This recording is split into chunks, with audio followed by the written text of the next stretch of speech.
This story takes place in Farmington Correctional Center. I was down there and I was the lead man of the housing unit. Every time I think about that place, I hate that place. You know, I've told you that in the last video. I had all my friends hired, people I worked out with and stuff. I had gotten them on the crew and everything.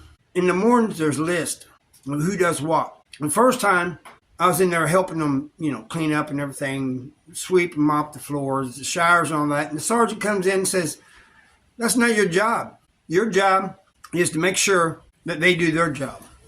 I said, "I ain't going to have them working and not doing anything.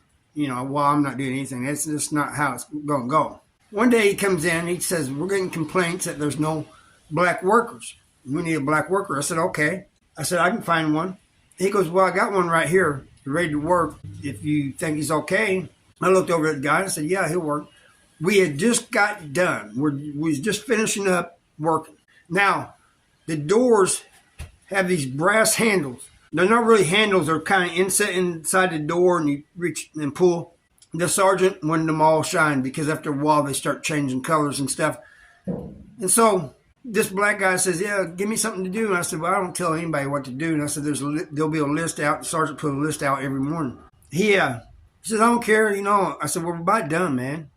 "Yeah, I don't care. Give me something to do, man, you know." And I said, "Really don't have anything to do." He goes, "Anything, man." He goes, I ain't worried about that stuff. Just tell me what to do." I said, "Man, I don't tell anybody what to do." And he says, "Well, man, I just want to get started, you know. Just give me something to do." And I said, "Well, you could polish some knobs." I made those brass knobs on the doors. But he didn't take it that way. And so everybody starts laughing except this black guy and me. He said, "What'd you say, white boy?" So we finally got to explain to him what I meant. And he goes, "Man, you need to be more specific when you say things, man." He goes, "That just sounded bad. I thought you was trying to get something off, you know." Anyway, he ends up working. He was a good worker and everything. But that was just a short story I wanted to tell you. I've told it in a longer video when I was talking about Farmington Correctional Center. But just making these little short videos telling different stories that has happened over the years. Some of them you may have heard from my other videos. But that's what I'm going to start doing, make these little short ones. Thank you for watching. See you next time.